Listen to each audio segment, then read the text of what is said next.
ورحمة الله وبركاته. الحمد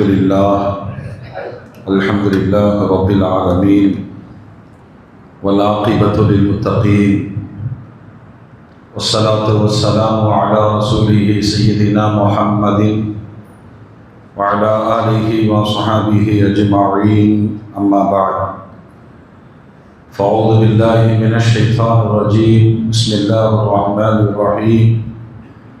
قل اللهم مالك الملك تؤتي الملك من تشاء وتنزع الملك ممن تشاء وتعز من تشاء وتذل من تشاء بيدك الخير. وقال النبي صلى الله عليه وسلم: الحسن والحسين سيدا شباب أهل الجنة. صدق الله العظيم، صدق رسوله النبي الكريم. اللهم صل على سيدنا محمد وعلى آل سيدنا محمد وبارك وسلم وكرم عليه. அளவில அருளும் நிகரில் அன்பும் கண்ட எல்லாம் அல்ல அல்லாஹ்வின் திருநாமம் போற்றி ஆரம்பம் செய்கின்றேன். சாந்தியும் சமாதானமும் ஈருலக சர்தார், அகிலத்தின் அருள்கொடை, பிரபஞ்சத்தின் பேரொளி, நம் உயிரினு மேலாகிய கண்மணி நாயகம் ஹஜ்ரத் முஹம்மது ரசூலுல்லாஹ் ஸல்லல்லாஹு அலைஹி வஸல்லம் அன்னவர்களின் மீதும், அன்னாரின் அடிச்சுவற்றை பின்பற்றி வாழ்ந்து வழிகாட்டிய உத்தம சத்திய சஹாபாக்கள், தாபிஈன்கள், தபஅத் தாபிஈன்கள், அவுலியாக்கள், நாதாக்கள், ஷுஹதாக்கள், பரக்கத்து நிறைந்த முஹர்ரம் மாதத்தின் ஜும்மாவுடைய நன்னாளில் அல்லாஹ்வுடைய இல்லத்தில் சங்கமித்திருக்கிற நாம், நம் மக்கள், உலக மூமின்கள் அனைவர் மீதும் அல்லாஹ்வின் பேரருள் என்றென்றும் நின்று நிலவட்டுமாக. ஆமீன். அல்ஹம்துலில்லாஹ். கண்ணியத்திற்கும் மரியாதைக்கும் உரிய அல்லாஹ்வின் நல்லடியார்களே, அருமையான மூமின்களே, சகோதரர்களே, அல்லாஹ் ஜல்ல ஜலாலுஹு ஈமானிய சமூகத்திற்காக அவன் தந்திருக்கிற பெரும் அருட்கொடைகளில் ஒன்று, வாழ்க்கை முடிவதற்கு முன்பாக அல்லாஹ்வினால் ஆணையிடப்பட்ட கடமைகளை நிறைவு செய்து மறுமை வாழ்க்கையை அடைய வேண்டும். குர்ஆனும் பெருமானாரும் குர்ஆனுடைய பாஷையிலும் ஹதீஸுகளுடைய மொழியிலும் ஒரு மூமினுக்கான பாடமாக எந்த ஒரு விஷயத்தை அணுகும் பொழுதும் அது இம்மையிலும் பயன் தர வேண்டும், மறுமையிலும் பயன் தர வேண்டும் என்ற இரட்டை வார்த்தைகளை இணைத்தே உபதேசம் செய்வார்கள். பசிக்காக சாப்பிடுகிற உணவு கூட எண்ணம் தூய்மையாக இருக்கும் என்று சொன்னால், உணவு ஹலாலானதாக இருக்கும் பட்சத்தில் இந்த உணவு துனியாவிற்கும் பயன்பட வேண்டும், இதன் காரணத்தினால் மறுமை வெற்றியும் கிடைக்க வேண்டும். இந்த வாய்ப்புகளில் ரப்புல் ஆலமீன் தான் விரும்புகிற அடியார்களுக்கு தருகிற பெரும் பாக்கியம் ஹஜ் என்ற கடமையை நிறைவு செய்வது. அல்லாஹ் வழங்கிய வாய்ப்பை பயன்படுத்தி ஹஜ்ஜை முடித்தவர்கள் தாயகம் திரும்பிக் கொண்டிருக்கிறார்கள். அருமைநாயகம் ஸல்லல்லாஹு அலைஹி வஸல்லம் சொன்னார்கள், ஹஜ் செய்த ஒருவரை நீங்கள் சந்தித்தால் அவர் வீட்டிற்கு செல்லும் முன்பாக அவருக்கு சலாம் சொல்லுங்கள், முசாஃபா செய்யுங்கள், உங்களுடைய பாவங்கள் மன்னிக்கப்பட வேண்டும் என்று துஆ செய்யும்படி அவரிடம் வேண்டுங்கள். காரணம், அவர் பாவங்கள் மன்னிக்கப்பட்டவராக தாயகம் திரும்பி இருக்கிறார் என்று ஹாஜிகளின் மாண்பை அருமைநாயகம் ஸல்லல்லாஹு அலைஹி வஸல்லம் இந்த சமூகத்திற்கு உணர்த்தினார்கள்.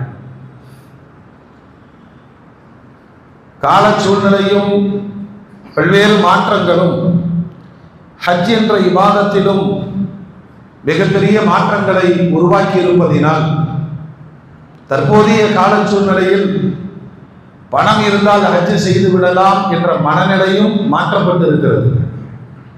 வாய்ப்புகள் கிடைக்கிற பொழுது அதனை பயன்படுத்தி ஹஜ் செய்திட வேண்டும் என்று முயற்சி செய்வோம். அல்லாஹ் நமக்கு பரிபூர்ணமான ஹஜ்ஜினுடைய வாக்கியத்தை அல்லாஹ் நசீபாக்கி தருவானாக. தற்போதைய அரசாங்கங்கள் முன்கூட்டியே அதற்கான ஏற்பாடுகள் செய்வதனால் இந்த மாதம் இறுதி வரை அடுத்த ஹஜ்ஜிற்கான விண்ணப்பங்கள் பூர்த்தி செய்யப்பட்டு கொண்டிருக்கிறது. காலதாமதங்கள் இல்லாமல் அல்லாஹ்விடத்தில் பாரத்தை ஒப்படைத்து முயற்சி நம்முடையது, நசீபை அல்லாஹ் வழங்குவான் என்ற எண்ணத்தோடு முயற்சிக்க வேண்டும். அல்லாஹ் தௌஃபீக் செய்வானாக. அருமையான மூமின்களே, ரப்புல் ஆலமீன் ஒரு அற்புதமான மார்க்கத்தை நமக்கு வழங்கி இருக்கிறான். அதனுடைய சித்தாந்தங்கள் கியாமத்து நாள் வரைக்கும் இருக்கக்கூடியது. 1400 ஆண்டுகளை தாண்டிய இஸ்லாம் எந்த இடத்திலும் அது சுணக்கம் பெறவில்லை. அது அதனுடைய பாதையில் பயணித்துக் கொண்டிருக்கிறது. ஏற்றுக்கொண்டவர்கள் நிம்மதியாக வாழுகிறார்கள். மற்றவர்கள் இந்த தீனை ஏற்க வேண்டும் என்ற பிரச்சாரம் செய்வதும் மூமின்களுடைய கடமையாகும். காரணம், ஒரு 23 ஆண்டு கால ஆழமான பதிவு, கியாமத்து வரையிலும் இவர் மட்டுமே தலைவர், இவர் மட்டுமே பின்பற்ற தகுந்தவர் என்று அல்லாஹ்வுடைய ஏற்பாட்டில் ஒரு மகத்தான மாமனிதரின் வாழ்வு இருக்கும் என்று சொன்னால், அது கால மாற்றங்களுக்கு மாறி போகிற தலைமையோ வழிகாட்டுதலோ அல்ல. நேற்றைய உற்பத்தி இன்றைக்கு செல்லாது. காலத்தினுடைய வேகம் பழைய மாடல் என்றார். ஆனால் பெருமானாருடைய இந்த மார்க்கம், இந்த வழிகாட்டுதல் என்பது மனித சமூகத்தை வழிநடத்தக்கூடிய பண்பு. 1400 ஆண்டுகள் அல்ல, கியாமத்து வரையிலும் இந்த நபிதான் இறுதி நபி, இவர்தான் நிரந்தர தலைவர். இவருடைய பழக்க வழக்கங்களும் இவருடைய பேச்சுக்களும் இவருடைய வாழ்வும் சமூகத்திற்கான வழிகாட்டுதல். கடைசியில நபிகள் நாயகம் ஸல்லல்லாஹு அலைஹி வஸல்லம் உலக சமுதாயத்திற்கு சொன்னார்கள், நபிமார்கள் வாரிசுகளாக எதையும் விட்டு போக மாட்டார்கள். இது என் சொத்து இருக்கு, நீங்க எடுத்துக்கங்க, கிடையாது. நபிமார்கள் விட்டு போவதெல்லாம் அவர்களுடைய அறிவு ஞானத்தையும் வாழ்க்கையையும் விட்டு போகிறார். பெருமானார் ஸல்லல்லாஹு அலைஹி வஸல்லம் சொன்னார்கள், தரக்து ஃபீக்கும் அம்ரை, நான் மரணித்து விடுவேன், 2 விஷயங்களை உங்களிடம் நான் கொடுத்து விட்டு போகிறேன். ஒன்றாவது குர்ஆன். குர்ஆன் தான் வழிகாட்டி. குர்ஆனை வழிகாட்டியாக வைத்துக் கொண்டு மற்ற வேதங்களையோ மற்ற சித்தாந்தங்களையோ படிப்பதை கூட வெறுத்தவர்கள் நபிகள் நாயகம் ஸல்லல்லாஹு அலைஹி வஸல்லம். குர்ஆன் தான் வாழ்வியல் நெறி. இரண்டாவது என்னுடைய சுன்னத்துகள், என்னுடைய நடைமுறைகள். மூன்றாவது என்னுடைய குடும்பம். எல்லா மனிதர்களுடைய வாழ்விலும் குடும்பம் முக்கியத்துவம் பெறுகிறது. சில தலைவர்கள் இப்படி இருப்பார்கள், அவர்கள் அறியப்பட்டிருப்பார்கள், குடும்பம் யார் என்று தெரியாது. ஆனால் பெருமானார் பயணித்த இந்த ராஜ பாட்டையில் 100 விழுக்காடு தன்னுடைய குடும்பத்தையும் கொண்டு வந்து நிறுத்தினார்கள். நிறுத்தி இந்த சமூகம் பார்த்து பழக வேண்டிய ரோல் மாடல்கள், முன்மாதிரிகள் என்னுடைய குடும்பம் என்ற அடையாளத்தையும் தந்தார்கள். அது சும்மா பேச்சுக்காக நான் தலைவர் அதனால் என்னுடைய குடும்பம் அப்படி எல்லாம் இல்லை. ஆத்மார்த்தமாக தான் உருவாக்கிய குடும்பம் தனக்கு பிறகு வழிகாட்டும். இன்னைக்கும் ஸலவாத்து சொல்லும் பொழுது நாம் சொல்லுவோம், அல்லாஹும்ம ஸல்லி அலா சய்யிதினா முஹம்மதின், சொல்லுங்க வாடா ஆலி செய்யதன ஆள் அப்படின்னா பெருமானாரின் குடும்பத்தார்கள். சொல்லப்படுகிற ஸலவாத்துகளில் எல்லாம் பெருமானார் தன்னுடைய குடும்பத்தை இணைத்துக் கொண்டார்கள். குர்ஆன் சொல்லுது, உலக சமுதாயத்தில் அல்லாஹ்வினால் பரிசுத்தமானவர்கள் என்று சான்றளிக்கப்பட்ட குடும்பம் பெருமானாருடைய குடும்பம். அந்த குடும்பம் வார்த்தைகளுக்காக சொல்லப்பட்டதல்ல, வாழ்விற்காக. ஒரு இடத்துல சொல்வாங்க, உலக பெண்களில் ஆக சிறந்தவர்கள் அப்படின்னு ஒரு பட்டியலை எடுத்து பெருமானார் சொன்ன முதல் வார்த்தை என் மனைவி கதீஜா. ஏனென்றால் நுபுவத்தினுடைய ஆரம்ப தொடக்கத்திலிருந்து பெருமானாரோடு பயணித்த முதல் மூமின் தன்னுடைய செல்வாக்கு, தன்னுடைய செல்வம், தன்னுடைய உடல், தனது ஆவி அனைத்தையும் தீனுக்காக அர்ப்பணித்தவர்கள். கதீஜாங்கிற பேரை சொல்லும் பொழுதெல்லாம் பெருமானார் கண்கலங்கி விடுவார்கள். ஒரு பெண்ணாக, மனைவியாக இல்லாமல் மூமினாக அவர்களை பின்பற்றுங்கள் நபிகள் நாயகம் ஸல்லல்லாஹு அலைஹி வஸல்லம் வழிகாட்டினார். அல்லாஹ்வுடைய ரசூல் ஒவ்வொருத்தரா பட்டியலிடுறாங்க. ஒரு நாள் வீட்டிற்குள் வந்த பெருமானார் தனது மகள் ஃபாத்திமாவை அழைத்தார்கள். பேர குழந்தைகள் ஹசன் ஹுசைனையும் அழைத்தார்கள். மருமகன் ஹஜ்ரத் அலி அவர்களையும் அழைத்தார்கள். ஒரு கருநிற போர்வைகள் இவர்களை எல்லாம் வைத்துக் கொண்டு குர்ஆன் ஒரு குடும்பத்தை அஹ்ல பைத் என்று அடையாளப்படுத்துகிறது.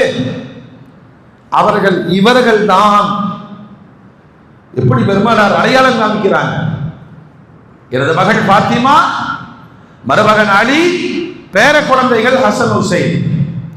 இந்த குடும்பம் குர்ஆனை பின்பற்றுவதை போல, ஹதீஸ்களை பின்பற்றுவதை போல இந்த குடும்பத்தையும் பின்பற்றுங்கள். அவ்வளவு தெளிவா அல்லாஹ்வுடைய ரசூல் யதார்த்தமாக சொன்னது. பெருமானார் உருவாக்கிய அறிவுஜீவிகளில் அதில் அலி ரலியல்லாஹு அன்ஹு எங்கிருந்து உருவாகிறாங்க? இஸ்லாம் தொடங்கப்பட்ட தேதியிலே முதலாய் இஸ்லாத்தை ஏற்றுக்கொண்டவர்கள் கதீஜா. பெரியவர்களில் அபூபக்கர் சித்தீக், சிறுவர்களில் ஹஜ்ரத் அலி, அடிமைகளில் ஸைத். அங்கிருந்து அலி ரலியல்லாஹு அன்ஹுடைய பயணம் பெருமானாரோடு தொடங்குகிறது.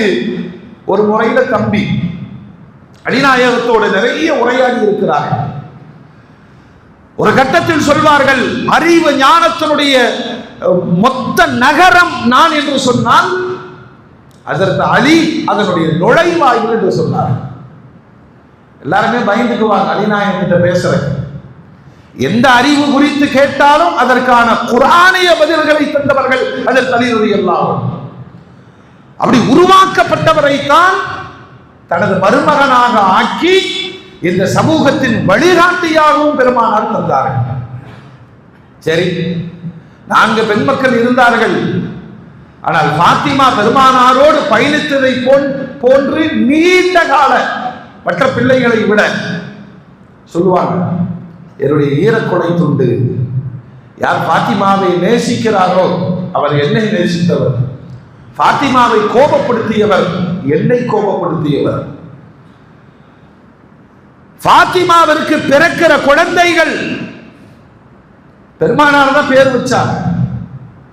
தந்தைக்கு உரிமை இருக்கிறது, ஆனா வச்ச பேர்ல சரியான பொருள் இல்லை.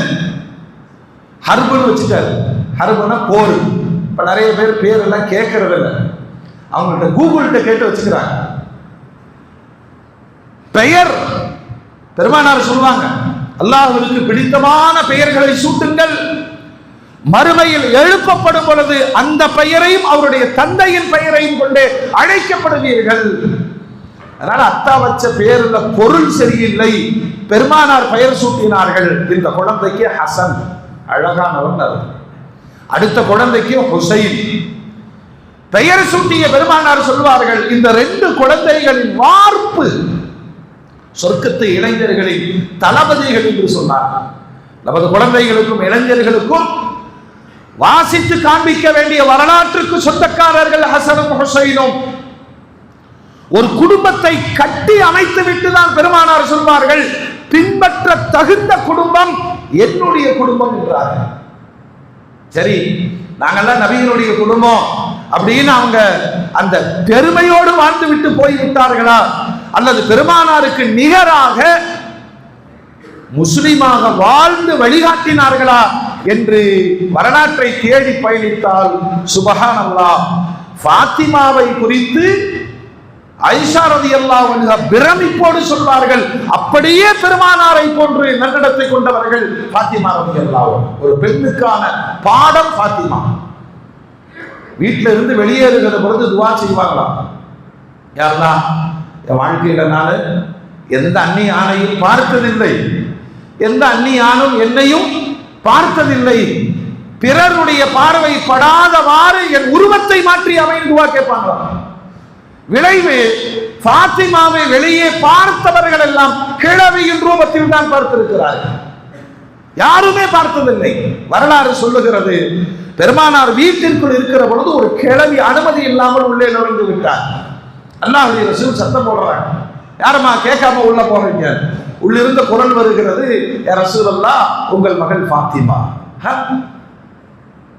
பெருமானாருக்கே உருவம் மாற்றப்பட்ட கிழவியாகத்தான் தோற்றமளிக்கப்பட்டார்கள் ஃபாத்திமா ரலியல்லாஹு அன்ஹா. சக்கராத்துடைய நேரத்தில் அவர்கள் எடுத்த முடிவு வரலாறுகள் பதிவு செய்திருக்கு.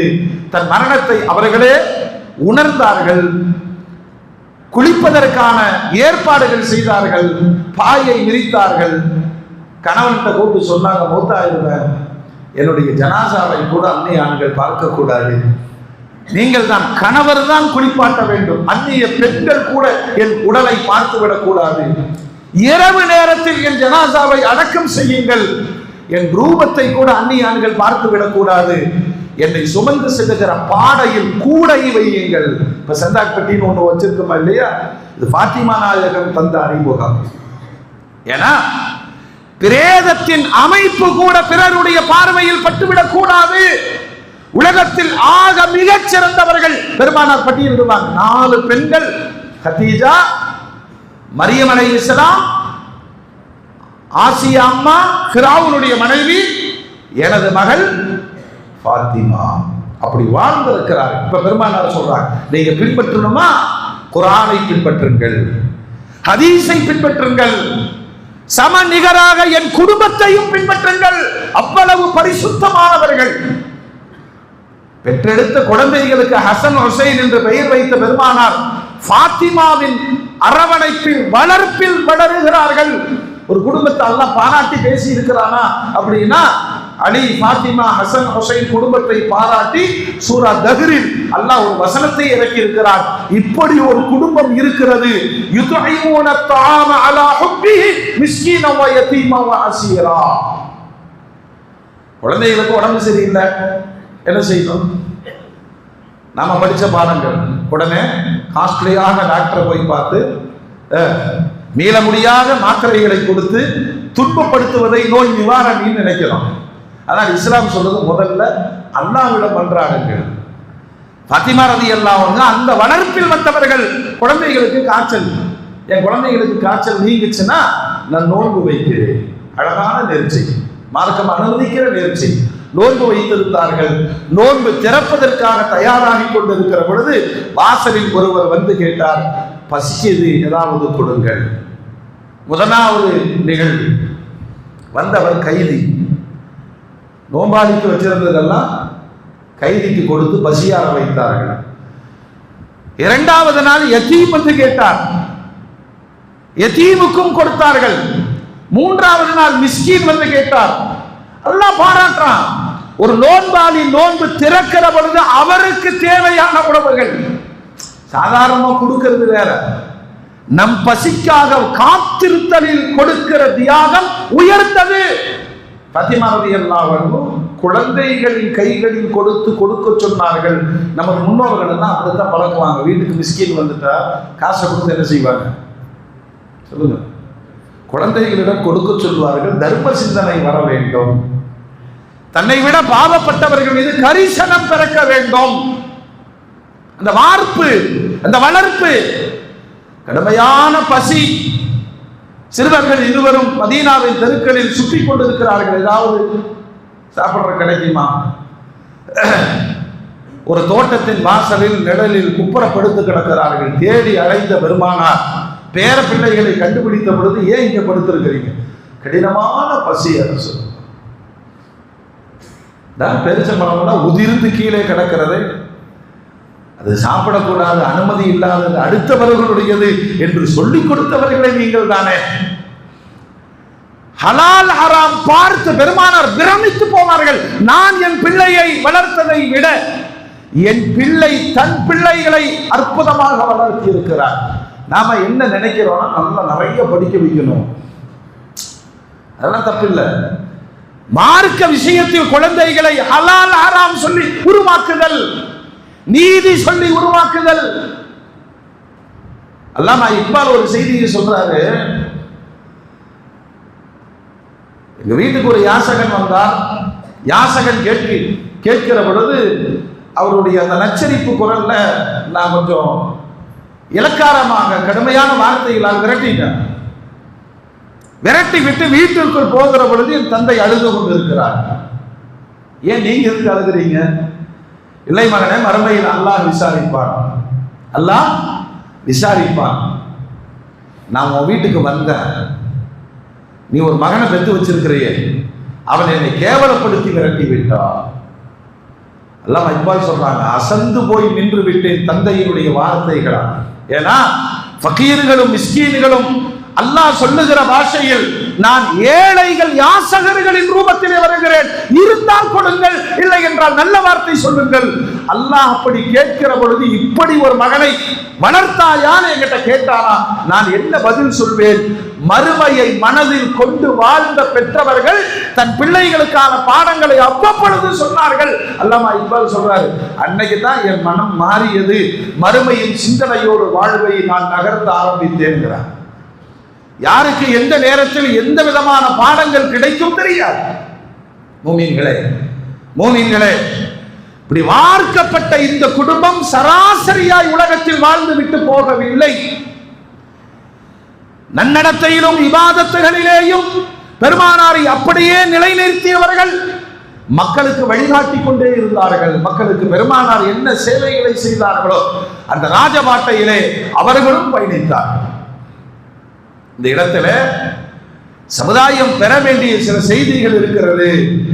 பெருமானார் ஸல்லல்லாஹு அலைஹி வஸல்லம் தன்னுடைய வாழ்க்கையிலே 2 கட்ட வாழ்வை அனுபவித்திருக்கிறார்கள்.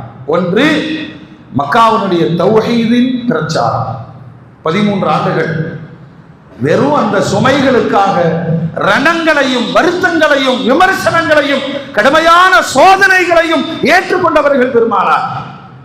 அப்படி ஏற்றுக்கொண்ட காலகட்டத்திலே பெருமானாரின் குடும்பம் நிலை குலையாமல் உடன் இருந்தது. அதான் நம்ம கவனிக்கணும். ஏன் குடும்பம் பின்பற்ற தகுந்த குடும்பம் என்று பெருமானார் சொல்லுவார்கள் என்றால், அந்த குடும்பத்தினுடைய நிலை என்ன? உங்களால நாங்களும் கஷ்டப்படுறோமே அப்படிங்கிற வார்த்தையெல்லாம் அங்க வரல. இன்பத்தோடு ஏற்றுக்கொண்டார்கள். பொழுது பெருமானாருடைய நடவடிக்கைகள் முழுக்க முழுக்க ஆன்மீகமயமாகவே இருந்தது. 13 வருஷம் பார்க்கிற மனிதர்களிடம் லா இலாஹா அதைத்தான் சொல்லிக் கொண்டே இருந்தார்கள். பிற்படுத்தப்பட்ட, தாழ்த்தப்பட்ட, ஒதுக்கப்பட்ட, ஒடுக்கப்பட்ட சமூகங்கள் பெருமானாரை ஏற்றுக்கொண்டார்கள். வேறு அடுத்த கட்ட நடவடிக்கைகள் பெருமானாருக்கு இல்லை. வாழ்வதே கடினம். அதனால லா இலாஹ இல்லல்லாஹ்வுடைய பிரச்சாரத்தோடு மக்காவின் வாழ்வை முடித்துக் கொண்ட பெருமானார் மதீனாவுக்கு வரும் பொழுது இன்னொரு வாழ்க்கை காத்திருக்கிறது. சிவப்பு கம்பளம் விரித்த வரவேற்போடு மதீனாவிற்குள் நுழைகிறார்கள் பெருமானார். மனசுல ரொம்ப நிம்மதி. அங்க கலிமா சொல்றக்கே கஷ்டப்பட்டோம், இங்க கலிமாவை ஏற்றுக்கொண்ட ஒரு சமுதாயம் வரவேற்கிறது. அப்ப என்ன அடுத்த நகர்வுகள்? அதனாலதான் இஸ்லாமிய கடமைகள் எல்லாம் இந்த 10 ஆண்டுகளில் தான் விரிவாக்கம் செய்யப்பட்டது. மக்கால தொழுக கடமையாச்சு. மதீனாவுக்கு வந்த உடனே ஜிஹாது, நோன்பு, ஃபித்ரு சதகா, பெருநாள், ஜும்பாவுடைய தொழுகை, ஹலால் ஹராம், போர்கள், வியாபாரம், இப்படி திருமணம், தலாக்கு, இப்படி எல்லா சட்டங்களும் மதீனா தான் வந்துச்சு. இஸ்லாம் வளருகிற பொழுது பெருமானாருக்கு தேவைப்பட்ட ஒரு மிகப்பெரிய தேவை என்ன தெரியுமா? இதனை வடிவமைத்து கட்டமைக்க வேண்டிய அரசியல் பெருமானாருக்கு தேவைப்பட்டது. மதீனாவுடைய 10 ஆண்டுகள்ல நிர்வாகம் பெருசாச்சு. கலிமா சொன்னவர்கள் இஸ்லாத்திற்குள் வந்து விட்டார்கள். இவர்களை ஒரு அணியில் வாழ வைக்கணும். இவங்க தான் முன்மாதிரி சமுதாயம். குர்ஆன் அல்லாஹ் சொல்றான், முஹாஜிர்கள் அன்சாரிகள் பின்பற்ற தகுந்த முன்னோடிகள், மூத்த சமுதாயம். அதனால இவங்களை வச்சு ஒரு மதீனாவை கட்டமைக்கிற பொழுது நபிகள் நாயகம் ஸல்லல்லாஹு அலைஹி வஸல்லம் அரசியலை கையில் எடுக்கிறார்கள். நாம வாழ்ற காலத்துல அரசியல் என்பது சாக்கடை என்ற வார்த்தையால் பயன்படுத்தப்படுது இல்லையா? ஆனால் உலகத்தில் மிகச்சிறந்த அரசியல்வாதியாக பெருமானார் தன்னை பிரகடனப்படுத்தினார்கள். ஒரு பக்கம் ஆன்மீகம், அதோடு இணைத்து ஆன்மீக அரசியல் முடியுமா? முடியும் என்று நிரூபித்தவர்கள் பெருமானார். அல்லாஹ்வை முன்வைத்து அரசியல் செய்யுங்கள், அதான் செய்தி. நாம என்ன அப்படி நினைக்கிறோம்னா அது ஒரு சாக்கடை, ஆகவே ஆகாதுன்னு சொன்னா ஆட்சிக்கு யார் வருவார்கள்? மக்களை யார் வழி நடத்துவார்கள்? ஒரு நாட்டினுடைய பொருளாதாரம் எப்படி வடிவமைக்கப்படும்? ஒரு சமுதாயத்தினுடைய கல்வி எப்படி எழுச்சி பெறும்? ஒரு தேசத்தின் சுகாதாரம் எப்படி கண்காணிக்கப்படும்? இதுக்கெல்லாம் ஒரு அடிப்படை வேணுமா இல்லையா? தன் ராஜாங்கத்தை பெருமானார் மதீனாவிற்குள் நுழைந்த உடனே சொன்னாங்க, முதல்ல ஒரு பள்ளிவாசலுக்கு இடம் பாருங்க. பள்ளிவாசலுக்கு இடம் பார்க்கப்பட்டது, காசு கொடுத்து இடம் வாங்கினார்கள். பள்ளிவாசல் கட்டப்பட்டது, திண்ணையும் கட்டப்பட்டது. இது தொழுகைக்கான இடம், அது மதரசாவிற்கான இடம். 8 தூண்கள் சமுதாய பிரச்சனைகளுக்கான அடையாள சின்னங்களாக மஸ்ஜிது நபவியை உருவாக்கிய பெருமானார் இந்த அளவுக்கு குறிப்புகள் இருக்கு. இந்த தூண்ல உட்கார்ந்தா ராணுவ நடவடிக்கை பெருமானார் எடுப்பார்கள். இப்ப ராணுவம் என்பது மார்க்கத்தில் இருக்கா இல்லையா? சொல்லுங்க, அது மார்க்கம் தான். எனவே உலகத்திற்கு சொல்ல வேண்டிய செய்தி, சொந்த சமுதாயமும் உணர வேண்டிய செய்தி என்ன தெரியுமா? அப்பழுக்கற்ற ஆன்மீக அரசியலை உலகம் பெருமானாரிடமிருந்து கற்றுக்கொள்ள வேண்டும். அது அசிங்கம் அல்ல, அது ஆளுமை. அரசு இயந்திரங்களை அல்லாஹ்விற்கு பயந்து, நான் ஆட்சிங்கிறத விட அல்லாஹ்வுடைய ஆட்சின்னு பெருமானார் சொன்னார். என்னுடைய ஆட்சின்னு சொல்லுங்க, என்னுடைய ஆட்சின்னு சொல்லல, என்னுடைய ஆட்சியில் சொல்லவே இல்லை, அல்லாஹ்வுடைய ஆட்சி. இப்படி கட்டமைத்த பெருமானார் மதீனால ஒரு நடவடிக்கை மேற்கொள்ளுகிறார்கள். கிறிஸ்தவர்கள்லாம் வாங்க, யூதர்கள்லாம் வாங்க, நெருப்பு வணங்கிகள் மஜூசிகளும் வாங்க. மஸ்ஜிது நபவியிலே பள்ளி சமய கூட்டம் நடக்கிறது. அல்லாஹ்வுடைய ரசூல் ஒரு தேசத்தை கட்டமைத்து சொல்றாங்க, இது நம் மதீனா, இது நம் மதீனா. அப்படின்னா நாம எல்லாரும் வாழ்ற நாடு, இங்க எல்லோரும் சமத்துவத்தோடு வாழலாம், எல்லோருக்கும் எல்லா அதிகாரமும் இருக்கிறது, நான் நபியாக என் பணிகளை செய்வேன். பேசிட்டே இருக்கும்போது கிறிஸ்துவ சமூகத்திற்கு சொன்னாங்க, தொழுகைக்கு நேரம் ஆயிடுச்சு, நீங்க தொழுகணும்னா கூட எங்க பள்ளியில தொழுதுக்குங்க. ஒரு விரிவான அரசியல். பிற சமயங்களை சகிப்புத்தன்மையோடு, ஒரு அறியாமையில் இருக்கிறார்கள், நான் என் பணிகளை செய்து கொண்டே இருப்பேன். இப்ப மக்கால பெருமானார் செய்த பிரச்சாரம் என்பது எத்தி வைத்தல். யாரோடு பிரச்சாரத்தை முன் வச்சாங்க அப்படின்னா, முழுக்க முழுக்க விக்கிரக ஆராதனை புரிந்தவர்களோடு போராடினாங்க பெருமானார். நீங்கள் கற்பிக்கும் இந்த கடவுள்கள் வெறும் கற்கள் தான், தன் மீது அமருகிற ஈயை கூட அது துரத்தாது, அதனிடம் போய் உங்கள் ரிசுக்குகளை வாழ்வை கேட்கிறீர்களே. மூட நம்பிக்கை முழுவதையும் ஒழித்தார்கள். மதீனாவுக்கு வந்தவன வேலை பல கூடுது. அவங்கெல்லாம் ஏற்கனவே ஒரு மார்க்கத்தை ஏற்றுக்கொண்டவர்கள், கிறிஸ்தவர்களும் யூதர்களும். இப்ப அவங்கள்ட்ட பெருமானார் பேச இருக்கிறப்ப எளிமையாச்சு. எப்படி பேசினாங்கன்னா, நீங்கள் நம்புகிற மூசா அலைஹிஸ்ஸலாம் இப்படித்தான் இருந்தார், அவருக்கு வழங்கப்பட்ட வேதத்தில் இதுதான் செய்தி, நீங்கள் ஏற்றுக்கொண்ட ஜீசஸ் அவர் உண்மை நிலையில்தான், அவருக்கு வழங்கப்பட்ட இன்ஜீல் அப்படித்தான் இருந்தது, அற்புதமான தாவாவுடைய வேலையை பெருமானார் செய்கிற பொழுது அந்த நாட்டை கட்டமைத்து நாம் எல்லோரும் இந்த தேசத்து மக்கள் அப்படிங்கிற ஒரு தத்துவத்தை முன்வைத்து மதீனா என்ற இந்த ராஜ்யத்திற்கு பிரச்சனைகள் வரும் பொழுது மத வேறுபாடுகள் இல்லாமல் எல்லோரும் இணைந்து செயலாற்ற வேண்டும். ஜனநாயகத்தினுடைய வேரை பெருமானார் பதிவு செஞ்சார். அல்லாஹ் அக்பர். இப்போ கிறிஸ்தவர்கள் மீது வெறுப்பு காட்டினார்கள், யூதர்கள் மீது எப்பொழுது நடவடிக்கைகள் மேற்கொண்டார்கள் அப்படின்னா பெருமானார் செய்த ஒப்பந்தங்களை அவர்கள் முறித்த பொழுதெல்லாம் பெருமானார் அவர்களை அரசு நடவடிக்கை மேற்கொண்டார்கள். இப்ப நம்ம நாட்டில் பேசுவாங்க இல்லையா, தேச குற்றம். இந்த நாட்டிலேயே வாழ்ந்துகிட்டு இந்த தேசத்தினுடைய இறையாண்மையை ஒருவர் கொச்சைப்படுத்தும் பொழுது அவர் தேசத்திற்கு எதிரானவர். இங்க ஜாதி மத மொழி பேதங்கள்லாம் கிடையாது. இந்த ஜனநாயகத்தை நிலைநாட்டியவர்கள் நபிகள் நாயகம் ஸல்லல்லாஹு அலைஹி வஸல்லம். இன்னொரு பார்ட் ஒன்று உருவாச்சு, முனாஃபிக்குகள் ரொம்ப டேஞ்சர்ஸ். இந்த காலத்தில் சொன்னா மொசாதுகள் மாதிரி, இஸ்ரேல் மாதிரி நயவஞ்சகத்தனத்தோடு மதீனாவிற்குள் மிகப்பெரிய குழப்பங்களை ஏற்படுத்தியவர்கள்.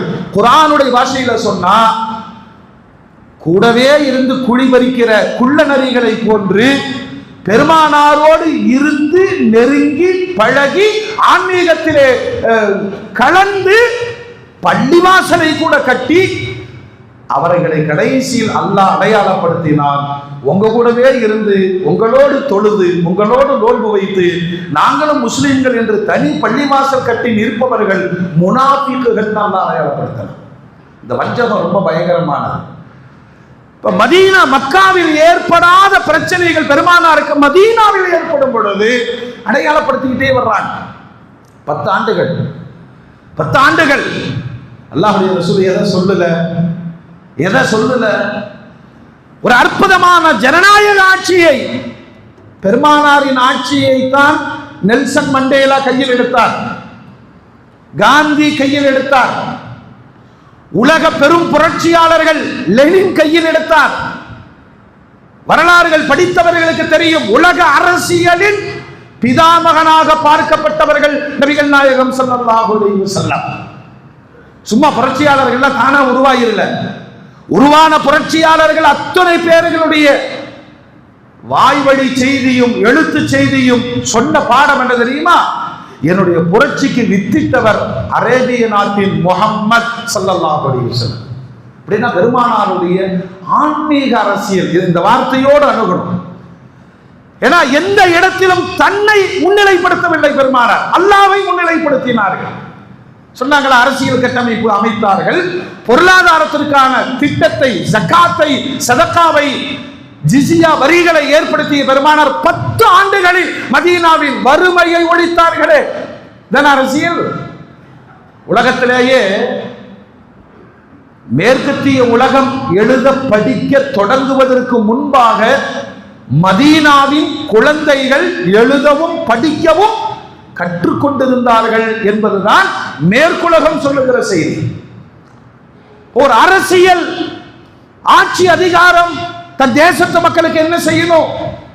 நிறைவான பொருளாதாரத்திற்கான வழிகாட்டுதல், நிறைவான கல்வி, இத்தனையும் தந்த பெருமானார் அவங்க சொல்றாங்க, நான் உருவாக்குற இந்த ஜனநாயகம், இந்த தேசம், இந்த கட்டமைப்பு, இந்த மக்கள் 300 ஆண்டு காலம் வியாபித்திருக்கும். உலகத்திலே நான் உருவாக்கிய கலாச்சாரம் பண்பாடுகள் 300 வருஷம். இப்ப எத்தனை வருஷம் ஆச்சு? 1400 ஆண்டுகளை தாண்டி விட்டும். அந்த 300ல 3 நூற்றாண்டுகள் உலகத்தின் ஆக சிறந்த தாக்கம் இருக்கும். நாங்க எல்லா வரலாறுகளும், சஹாபாக்கள் வரலாறு, தாபியீன்களுடைய வரலாறு, தபஅத் தாபியீன்களுடைய வரலாறு எல்லாம் அந்த 300 ஆண்டுகளை முடிஞ்சு போயிருக்கு. இது இந்த வரலாற்றை மனசுல வச்சுக்கிட்டு இன்னொரு செய்தி பெருமானார் சொல்றாங்க, இந்த மதீனாவின் தலைவராக, ஆட்சி பீடத்தின் ஆளுமையாக, நபியாக, அரசராக நான் ஒரு ஆட்சி அமைப்பை உலகத்துக்கு தர்றேன்.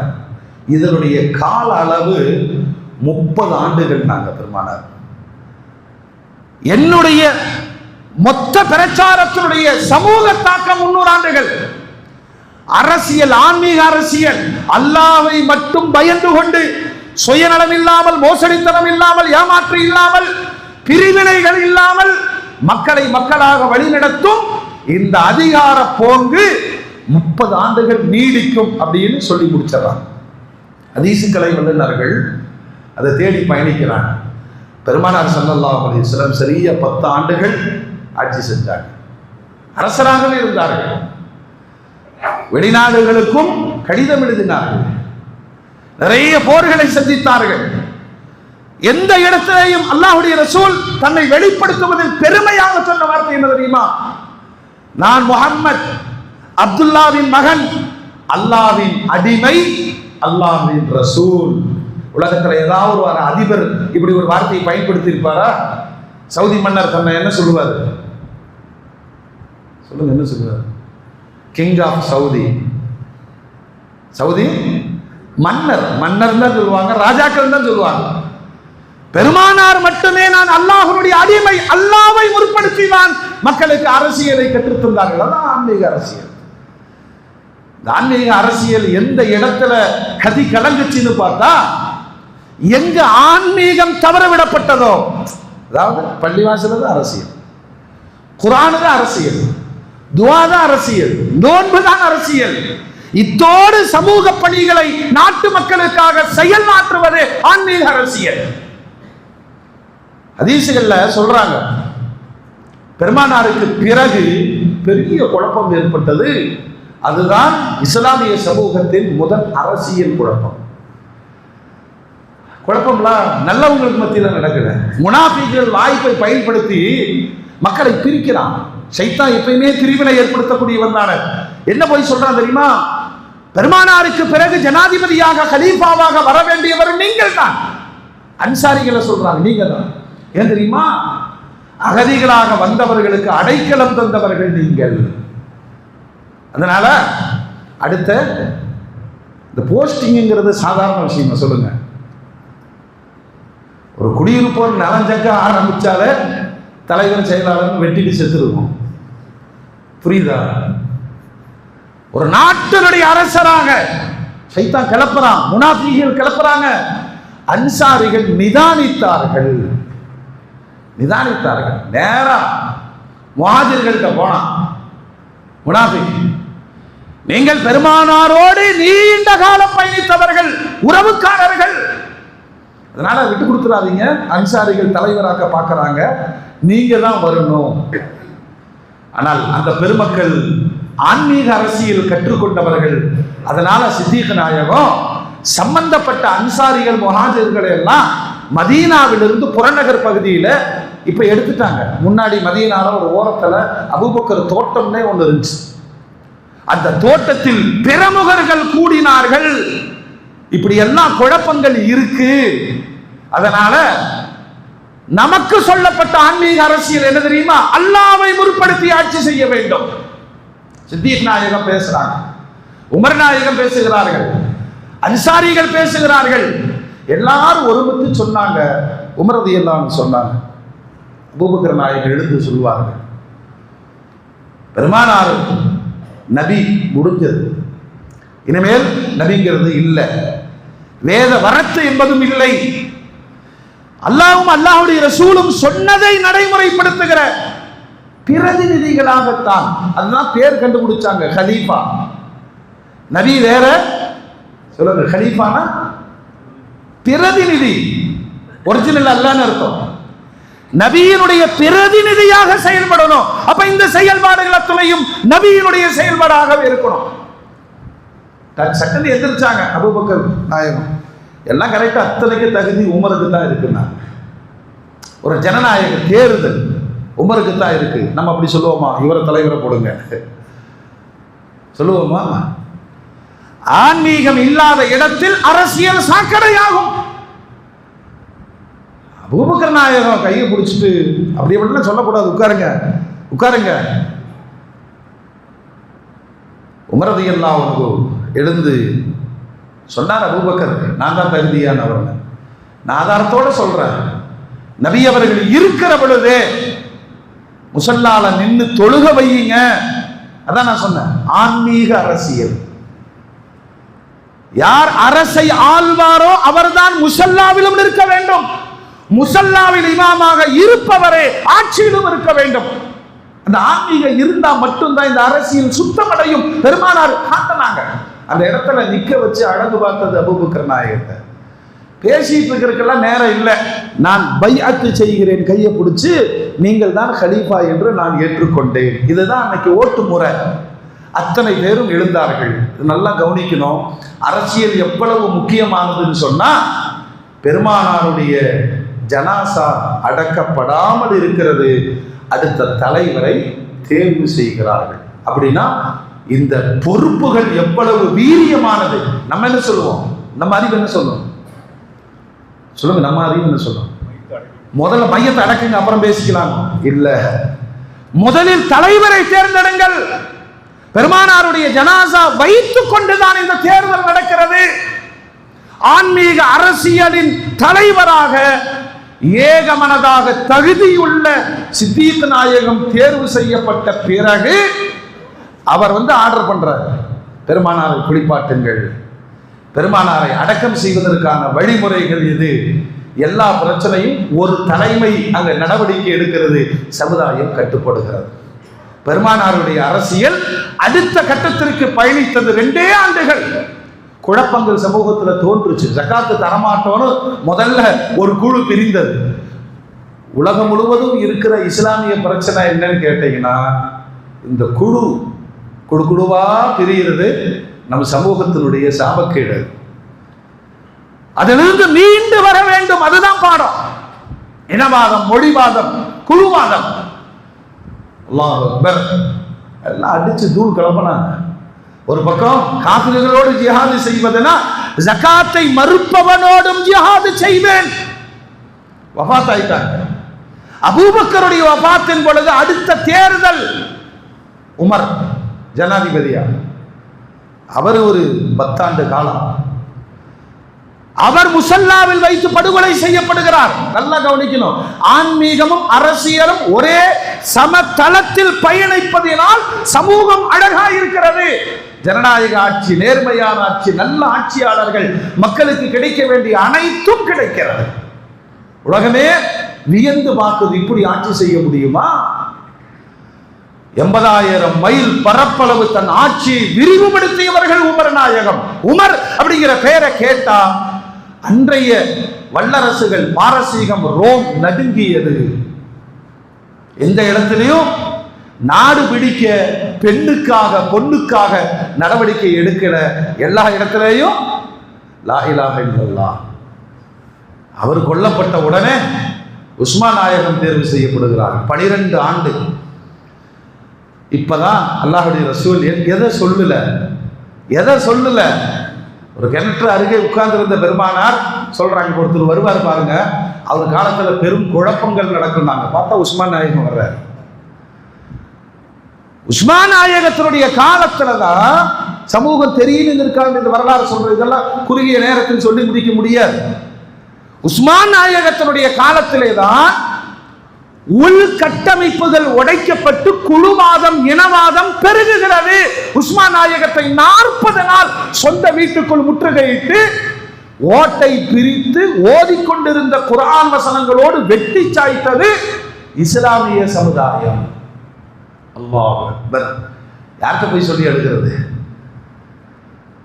அதுதான் சொன்னேன். ஆன்மீக அரசியலால் மட்டும்தான் உலகத்திற்கு பயன் தர முடியும். ஆன்மீக வேற, அரசியல் வேற என்று பயணித்தவர்களால் நல்லாட்சி எங்கும் தர முடியாது. வெட்டிட்டாங்களா? யாரை குறை சொல்ல முடியும்? சொந்த சமுதாயம் தான் வெட்டுச்சு. ஏன் வெட்டுச்சு அப்படிங்கிறதுக்கு பின்னணி காரணம் என்னன்னா, எனக்கு பதவி தரல, எனக்கு போஸ்டிங் தரல, என்ன மதிக்கல. இதுதான், வேற எதுவும் கிடையாது. இன்னைக்கு நமக்கு என்ன நோயோ, இந்த நோயால் அன்றைக்கு வீடிக்கப்பட்ட சமூகம் கொலை அளவுக்கு வெறி கொண்டிருந்தது. அடுத்து வந்தார் 12 வருஷம் ஆட்சி, உஸ்மான் நாயகத்தினுடைய ஆட்சி. அந்த ஆட்சி காலத்துல குர்ஆன் சர்வதேச சமுதாயத்திற்கு போய் சேர்ந்து விட்டது. நம்ம ஓதுற குர்ஆனுக்கு பேரு என்ன தெரியுமா? முஸஹஃப் உஸ்மான். உஸ்மானினால் வெளியிடப்பட்ட முழுமையான குர்ஆன். அலி நாயகம் வந்தாங்க 6 மாசம். அலிநாயகத்தினுடைய மரணத்தில் பெரிய குழப்பங்கள். பிறகு சமுதாயம் பார்த்தது, இவ்வளோ குழப்பத்துல நபியினுடைய ஜனநாயக ஆன்மீக அரசியல் சிக்கொண்டு இருக்கிறது, யாரை கொண்டு வரலாம்? காம்ப்ரமைஸ் பண்ணி அல்லாஹ்வுடைய ரசூல் சொன்ன வார்த்தை, குர்ஆனை பின்பற்றுங்கள், ஹதீஸை பின்பற்றுங்கள். சொல்லுங்க, எனது குடும்பத்தை பின்பற்றுங்கள். அந்த குடும்பம் தான் இது வரைக்கும் வந்தது எல்லாமே. அவங்க 2 பேரும் மாமனார். யாரு? அபூபக்கரும் உமரும் மாமனார், உஸ்மானும் அலியும் மருமக்கன். அடுத்த இடத்துல ஆன்மீக அரசியலை நடத்துகிற தகுதி பெருமானாருடைய பேர குழந்தை ஹசன். 6 மாசம்தான். சொந்த சமுதாயம் ஒரு பெண்ணின் மூலமாக விஷம் கொடுத்து படுகொலை செய்தார். இதெல்லாம் கேட்கறதுக்கு ஆச்சரியமா இருக்கும். இன்னொரு பேர குழந்தை ஹுசைன் ஓடிட்டாரு. நமக்கு ஆகாதப்பா, அல்லாஹ் ரசூலுடைய வார்த்தைகளை காபாவில் சொல்லிக்கொண்டு ஒதுங்கி விடலாம். ஆனாலும் சமுதாயம் பதவி, ஏன்னா இந்த பதவி இருக்கா இல்லையா, நான் தலைவராக நிற்க மாட்டாங்க, அதை 10 பேரை கிரியேட் பண்ண வைப்பான். அவர் கோட்டு போடுங்க, அவர் கோட்டு போடுங்க, 10 பேரை எதிர்க்க சொல்லுவான். இதெல்லாம் பழைய பாடங்கள். குர்ஆன் அல்லாஹ் சொல்றான், நீ உண்மையான இஸ்லாத்திற்குள் முழுமையாக நுழைந்து விடு, இல்லைன்னா நீ தான் அடி வாங்குவேன். ஒதுங்கி இருந்த உசைன் ரலியல்லாஹு அன்ஹு அவர்களை நீங்க தான் ஆயிரக்கணக்கான பேர்களை கடிதம் எழுத வைத்தார்கள். ஈராக்கில் இருந்து, கூஃபாவில் இருந்து. தனக்கு வந்த கடிதத்தை பார்த்து 1.5 லட்சம் மக்கள் ஆதரவு கொடுக்குறாங்க. போலான்னு பயணப்பட்டு போனார்கள் கர்பலா. யார் அழைத்தார்களோ அவர்களே அடித்தார்கள். அதுதான் கர்பலா வரலாறு. நம்ம வைத்து கழுத்தா இருக்கிறது சொல்றா இல்லையா? அல்லாஹ் அக்பர். வரலாறு கரெக்டா சொல்லுது. ஹசன் ரலியல்லாஹு அன்ஹு 6 மாசத்தோடு 29 வருடங்களும் 9 மாதங்களும் பெருமானார் சொன்னார்களே, 30 வருஷம்தான் என்னுடைய ஆன்மீக அரசியல் ஜனநாயகம் உலகத்தில் நிலைத்து நிற்கும். அதற்கு பிறகு இன்று வரையிலும் துருக்கியா, குவைத்து, கத்தர், ஆப்கான், இப்படி எந்த இஸ்லாமிய நாடுகளையும் போய் பார்த்தால் இந்த குழப்பங்களினால் தான் இணையாமல் நிற்கிறது. யூதர்களால் தாக்கப்படும் கொடூரங்கள். குர்ஆன் அல்லாஹ் சொல்றான், நபியின் வழியில் முழுமையாக இஸ்லாத்திற்குள் நுழையுங்கள். அல்லாஹ்வை முற்படுத்தி எந்த ஒரு பணியிலும் உங்களை காட்டுவதை விட அல்லாஹ்வை காட்டுங்கள். அதனுடைய பாதிப்பினுடைய தாக்கம் ஹஜ்ஜில் வச்சு சொல்றாங்க, மக்களே அல்லாஹ்வை பயந்தவர்கள் தான் அல்லாஹ்விடத்தில் மிகச் சிறந்தவர்கள். எக்காரணத்தை கொண்டும் அரசியலுக்காக, பதவிகளுக்காக இனவாதங்கள், மொழிவாதங்கள், பிரிவினைகள் ஏற்படுத்தி விடாதீர்கள். தன் சொந்த சமுதாயத்துக்கு சொல்றாங்க, எந்த விதத்திலும் நீங்க அரபி அப்படிங்கிறதுக்காக நீங்க சிறந்தவர்களாக ஆக முடியாது. தக்குவா இருந்தா நீ சிறந்தவன். இதனுடைய ஆதிக்கத்தினுடைய அடுத்த கட்ட நகர்வுகள் எங்கே வந்து நிற்கிறது? நம்முடைய அறியாமை, நம்முடைய பாவப்பிழைகள். மொழிங்கிறது ஒரு அடையாளம் தான். நாட்டில் எனக்கு பெரிய பிரச்சனை இருக்கு. மும்மொழி கொள்கை, இருமொழி கொள்கை சட்டம் போட்டிருக்கிறாங்க மத்தியும் மாநிலமும், இல்லையா? சொந்த சமுதாயத்திற்கு லா இலாஹ இல்லல்லாஹ் அல்லாஹ்வுடைய ரசூல் முற்படுத்திய ஒரே ஒரு மொழி இதுதான். அரபு மொழியை விரும்புங்கள். நான் அரபி, குர்ஆன் அரபி, சொர்க்கத்து மொழி அரபி. இதுல யாருக்குமே மாற்று கருத்து கிடையாது. அவரவர்கள் தேவைகளுக்காக எம்மொழியும் கற்கலாம். ஆனால் மொழியால் நாங்கள் உயர்ந்தவர்கள் சொன்னா நாம அபூஜகல் சமுதாயம் முடிவு. அப்படி எந்த மொழிக்கும் ரெஸ்பெக்ட் குர்ஆனிலும் ஹதீஸிலும் இல்லையே. மொழி தேவையானது, லிமிட்டட் இல்லை. எல்லோரும் கற்றுக்கொள்ளுங்கள், எல்லா மொழியும் கற்றுக்கொள்ளுங்கள். பெருமானார் ஸல்லல்லாஹு அலைஹி வஸல்லம் அமெரிக்கன் ஆசை கூப்பிட்டு சொன்னாங்க, யூதர்கள் பொய் சொல்றான், நீங்க தௌராத்தை படிக்கணும், உண்மையை தெரியணும், அதனால ஹீப்ரு மொழி படிங்க. நாங்க ஒரு மொழியை 15 நாள்ல படிச்ச சாதி இருக்கிறார். மொழிகளை கற்றுக்கொள்ளுங்கள், ஆளுமை பெருகும். எந்த மொழியும் படிக்கலாம். சரி, மொழி என்பது தகுதியின் அடையாளமா அப்படின்னா அறியாமை, நீ முட்டாள். நான் இந்த மொழி பேசுறவனால எனக்கு தகுதி இருக்குன்னு நீ சொன்னா உன்னை விட முட்டாள் யாருமே இருக்க முடியாது. மோமீன்களே, கடந்து வந்த பாதை நிறைய பாடங்களை சமூகத்திற்கு வைத்திருக்கிறது.